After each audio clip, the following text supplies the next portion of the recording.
Bona tarda, som del Sindicat de Confinats i Confinades, un sindicat que s'ha creat per preservar els drets i atendre les demandes de tota aquesta gent que està tancada a casa.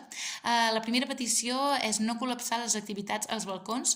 Ara ja no es fa tant, però la petició ve d'un home que es va atabalar el dia que a les 7 havia de cantar la cançó d'Oques Grasses de que John Brown ja no era un petit indi sinó que era una balena i a les 8 havia d'aplaudir el servei sanitari, a les 9 havia de fer cassolada contra el discurs del rei i l'home es va atabalar i a les 7 va acabar posant una cassola amb una oca grassa dins, a les 8 va sortir a dir als sanitaris que eren com unes balenes i a les 9 doncs, va acabar aplaudint amb entusiasme el discurs del rei. Diu que va ser molt vergonyós i que no vol que torni a passar.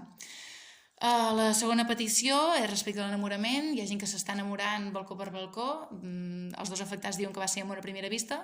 La noia diu que va ser a primera pista perquè ja intuïa que era guapo però es veu que no s'hi veu de cap ull.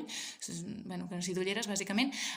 I l'altre diu que va ser amor a primera vista, que l'amor era seu i la vista era de tots els veïns i veïnes doncs, que estaven observant tot el que feien i opinant sobre totes les coses que es deien. I diu que resulta molt molest doncs, que es llencin un petó i l'agafi un veí així per fer la gràcia. Llavors tinguem en compte. La tercera petició és dels no tan enamorats que demanen afegir una nova clàusula al discurs de casament que hauria de ser en la salut, la malaltia i el confinament, perquè hi ha molts d'aquests que no haguessin firmat si hagués estat això posat al discurs. La quarta petició és del gremi dels confinats individuals. Necessiten un avenç tecnològic respecte als autodomèstics intel·ligents que demanen que ho siguin encara més per mantenir una conversa una mica més profunda i fluida.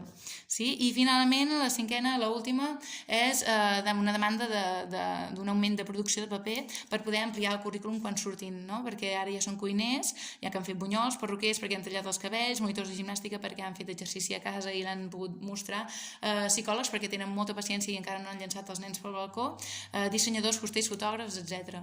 De moment tenim això, ja us anirem informant, si no. Moltes gràcies.